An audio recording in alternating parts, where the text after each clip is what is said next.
Then yesterday, hopefully you saw it or you read about it in the paper this morning if you haven't already, I thought the President gave an extraordinary speech on education. And what amazes me about him is that he's fighting 2 wars, we're in the toughest economy in decades, and day after day, week after week, he continues to come back to education. He just gets this in his heart and in his bones, and the leadership he's going to provide going forward on this issue is just extraordinary. And he really challenged all of us to think very, very differently. He challenged states to think very differently about standards. The idea of 50 states doing their own thing, 50 different goalposts, doesn't help our children. Our children aren't competing for jobs, as you guys know, down the block or in the district or in the state. Our children are competing for jobs internationally, the children in India and China. If we have 50 different goalposts, to me that's really created a race to the bottom. Politically, we've lowered standards. And I think in too many places, honestly, around the country, we're actually lying to children. We tell children they are meeting state standards. If I was a child, if I was a parent, if I'm meeting a standard, I think I'm on the track to be successful. I think in many places that bar is so low that the children who are meeting state standards are best prepared barely to graduate from high school and totally, woefully, inadequately prepared to go on to college. And we have to raise the bar and talk about high standards, college-ready, career-ready, internationally benchmarked standards. And so we have to think very, very differently about that. He challenged states to think about raising the charter cap. That's a little controversial too. But what I sort of think is we don't cap the number of children who can go on to college each year. We don't put a cap on the number of students who can take AP classes each year. If something is working, why don't we do more of it? I think charters we have to hold to a real strong line of accountability. And I love charter schools. In Chicago, I closed 3 of them for academic failure. And so you need to give them the chance to perform. If they don't perform, you close them down. But if innovation is working, if schools are making a difference in students' lives, why should we have arbitrary caps on that? He really challenged districts and unions to think about teacher quality in the length of the school year. And you guys know there's nothing more important we can do than to get great teachers, great principals in front of our students. That we are in the human capital business and talent matters tremendously. And the more we can get the best and brightest into teaching, the more we can support extraordinary excellence, the more we can incent great teachers and principals to take on those tough assignments, inner city, urban, and rural, the better our students are going to do. Historically, there have been far too many disincentives to take on those tough assignments and flee from the neighborhoods that need the most help. And we have to create incentives for them to stay there. And then we have to think about time. When I talk about this and go out to high schools and students and say we need to go to school more, there's usually not a round of applause. There's usually lots of booing going on. But I fundamentally think, again, we're at a competitive disadvantage. Children in India and China are going to school 25, 30% more than we are. And that we're setting our students up long-term for failure. And let me be clear on this. To me, it's just not more of the same. But I worry a lot about, and again, you guys live this, and I live this in Chicago, I worry a lot about what's called summer reading loss.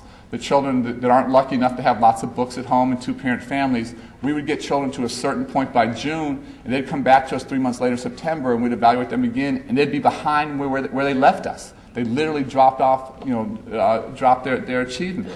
And so we have to think about ways of using time differently. Longer days.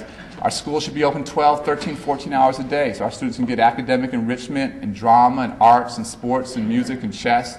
We should be doing GED and ESL and family literacy nights and really making the schools the centers of the community. Our schools should be open on Saturdays. Our schools should be open over the summers. Over the summers, I think we should be having our students, again, develop their skills and interests, getting additional academic enrichment. We should be thinking about getting every 6th and 7th and 8th grader onto one of your college campuses, onto one of your campuses of your technical schools.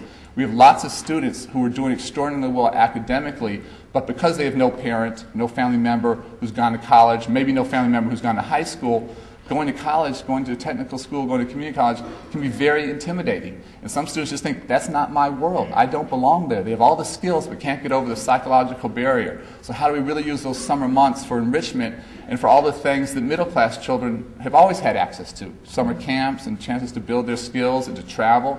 We need to give our children who don't have those benefits that chance and really think differently about how we use time. He challenged both Republicans and Democrats to sort of get beyond the ideological battles of the past couple decades and really think very, very differently. And again, I think there's a tremendous dissatisfaction for where we're at. And then finally, he challenged parents. He challenged parents to turn the TVs off.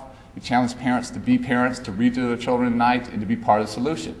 And we know that parents are always going to be our students' first teachers. They're always going to be their most important teachers. That's never going to change. That all of us have to do more, all of us have to step up, but we can't do it in a vacuum. It's got to be every single adult in a child's life. working hard. At the end of the day, lots of great ideas, lots of activity, but to what end? And what the President's laid out clearly is that we have to dramatically increase our high school graduation rate. We have to dramatically increase our college graduation rate. He's challenged us by 2020 to again lead the world in the percent of our young people who are college graduates. And your collective work, I think, is extraordinarily important in helping us get where we need to go. When you guys engage children, and whether it's in horticulture or technology or in the culinary arts, whatever it might be, you give our children a reason to come to school.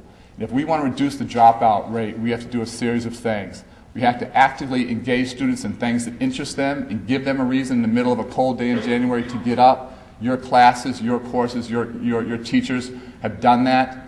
We have to actively get adults in our students' lives who can be their mentors and be their role models.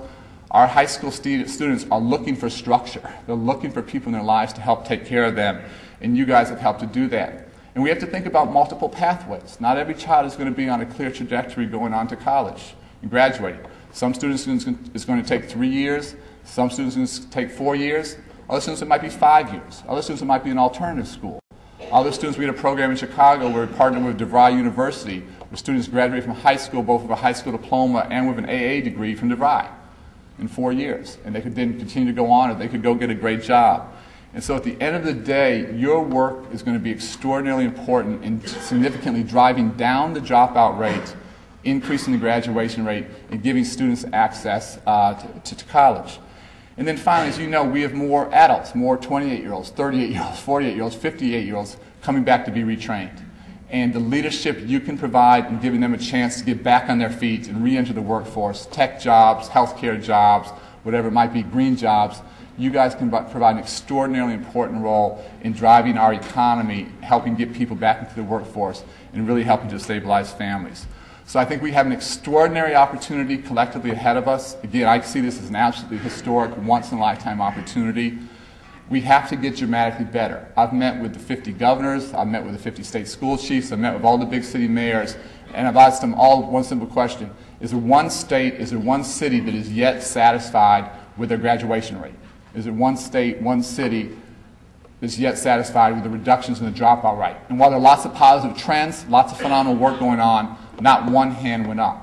And I think the collective wisdom, the collective passion, the collective expertise in this room is going to take us a long way to getting where we need to go, which is getting to the point where there is no acceptable dropout rate, that none of us can rest until that number is down to zero.